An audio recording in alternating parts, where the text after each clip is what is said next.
এখন হচ্ছে আমাদের ইন্টিগ্রেশন লেকচার নাম্বার 9 আর কি চলতেছিল, তো এখানে আর কি আমরা কেটআপ স্যারের এক্স ডি এর কিছু ম্যাথ করছিলাম।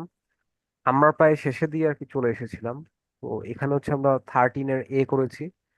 এখন হচ্ছে আমরা আর কি 13 এর সিটা করব।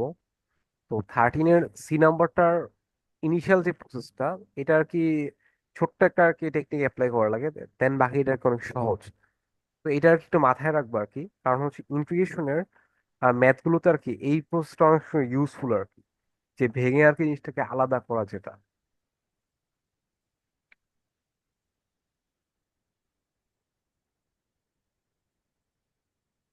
তো এখানে আমরা এই জিনিসটাকে ভেঙে এভাবে লিখবো, ইন্টিগ্রেশন অফ 0 থেকে 1 পর্যন্ত। তো 1/1 plus x square dx plus integration of 0 থেকে 1 পর্যন্ত x/1 plus x square dx.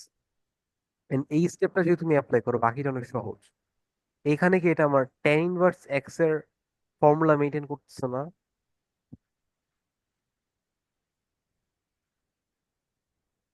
আচ্ছা, তো আমার কথা হচ্ছে ইন্টিগ্রেশন অফ, তুমি যদি এরকম দেখতে পারো যে 1/a² plus x square dx, এটা কি ছিল 1/a টেন ইনভার্স এক্স/a না? এটাই ছিল। তো এখানে আমার জিনিসটা কি আসবে, এর মতো ওয়ান। তো এখানে আমার চলে আসবে জাস্ট টেন ইনভার্স এক্স, দেন লিমিট আমার 0 থেকে 1 পর্যন্ত আসবে না? হুম, আর এই পাশে আমার কি আসবে, 1 প্লাস এক্স স্কোয়ার। এখানে আমরা 1 প্লাস এক্স কে জেড ধরে নিতে পারি। তো জেড ধরলে আমার আসবে 2x dx = dz। রিপ্লেস করলে আমার এরকম আসবে হাফ, দেন হচ্ছে dz/z আসবে। লিমিট পাল্টানো লাগবে। তো লিমিট যদি পাল্টাই, আমার এখানে চলে আসবে, এখানে হচ্ছে উপরে এক্স আর নিচে হচ্ছে আমার জেড। তো এক্স এর লিমিট আমার এখানে কি বসবে, এক্স এর লিমিট হচ্ছে 0, আর হচ্ছে আমার আপার লিমিট হচ্ছে 1। তো মান যদি বসাই, তো হচ্ছে জিরোর জন্য আমার কি আসবে খেয়াল করো, জিরোর জন্য আমার আসবে 1 + 0 = 1 আসবে। আর ওয়ানের জন্য আমার আসবে 1 + 1 = 2 চলে আসবে। আমরা যদি এই জায়গাটার মধ্যে যদি মানটা বসাই, ঠিক আছে, তো এখানে আমার চলে আসবে তার মানে 1 আর 2। তো মান বসাই, তো 1 থেকে 2 পর্যন্ত লিমিট, বাকি ম্যাথটা আর কি আমার নর্মালি আর কি। তো এখানে যদি আমরা মানটা বসাই দিই, তো এখানে আমার টেন ইনভার্স 1 - টেন ইনভার্স 0 আসবে। আর প্লাস এখানে আসবে আমার হাফ লন জেড, হচ্ছে লিমিট হচ্ছে 2 থেকে 1 পর্যন্ত। টেন ইনভার্স 1 কে পাই/4 লেখা যায়। আর এটাকে লেখা যায় হাফ লন মাইনাস হচ্ছে লন 1, লন 1 তো শূন্য, অ্যান্সার হচ্ছে পাই/4 প্লাস হচ্ছে আমার লন 2/2। এমন কিছুটা আসবে। এটা কি বুঝতে পারছো? হ্যাঁ, বুঝতে পারছি। আচ্ছা, তো 13 এর সি গেল। এখানকার ম্যাথ মোটামুটি হচ্ছে প্রত্যেকটা এরকম আর কি। একটু চিন্তা ভাবনা করা লাগবে তোমাকে আর কি, এগুলা আগেও দেখাইছিলাম আর কি। আমি আর এগুলোতে বেশি ডিপে যাব না, কোনটা কি আর কি, একটা দুইটা করে হয়তো দেখায় আইডিয়াতে চলে যাব। 14 নম্বরের যে এ নাম্বারটা, এটা কোন ফর্মুলা আন্ডারে পড়ে, এটা কি মাথায় আছে? a² - x²। ফর্মুলাটা বলতে পারবা? 1/2a ln modulus of hmm, x আচ্ছা বুঝতে পারছি। মাইনাস এ আর ডিভাইডেড লাগবে না বাই। আর কি। তো 14 আই থিঙ্ক পারবা, তো এভাবে আর কি পুরোটা 14 নম্বর। দেন 15 নম্বরে যদি আসি, 15 নম্বরটা কোন টাইপের মধ্যে পড়ে বলতে পারবা, বা কিভাবে করা লাগবে? হুম, √a² - x² সূত্র। এইটারটা কি ছিল?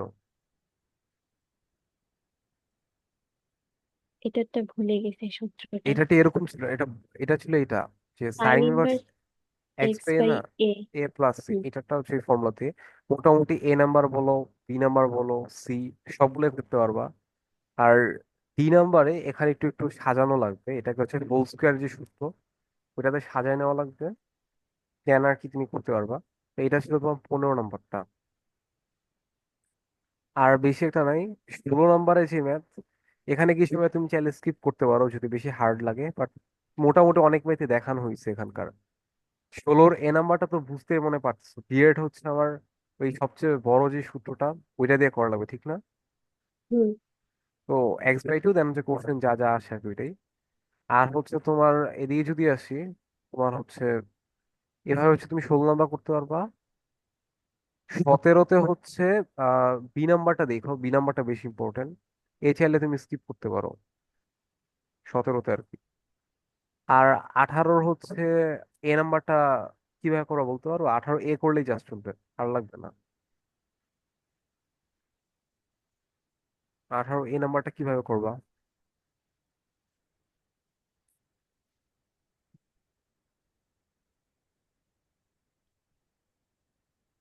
হুম, মাথায় আসতেছে না এটা আচ্ছা, আমি কিভাবে হচ্ছে লাস্ট এটা দিয়ে আর কি এক্স ডিটা ক্লোজ করবো, 18 নাম্বারটা দিয়ে। একটু খেয়াল করো।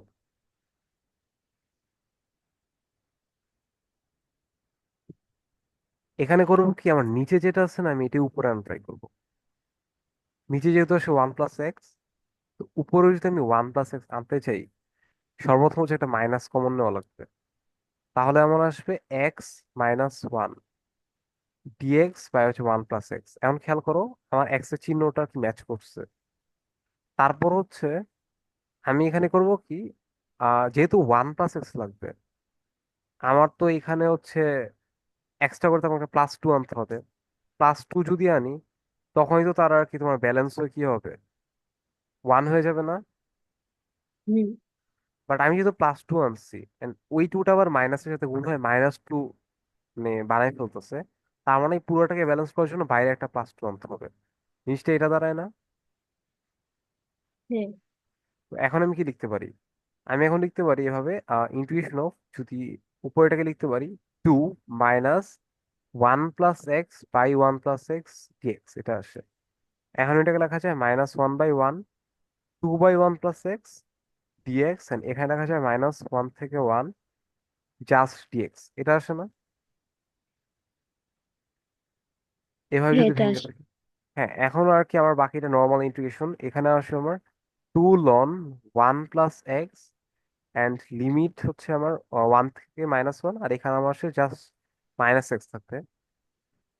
তো লিমিট যদি এখন বসায় দিই, আমার চলে আসবে, ফার্স্টে 1 বসাবো, তো 2 ln 1+1 -1, মাইনাস যখন বসাবো মানে লোয়ার লিমিটের জন্য তো আমার এক্সট্রা একটা মাইনাস দেওয়া লাগবে, তো এখানে আসবে 2 ln 1 - 1।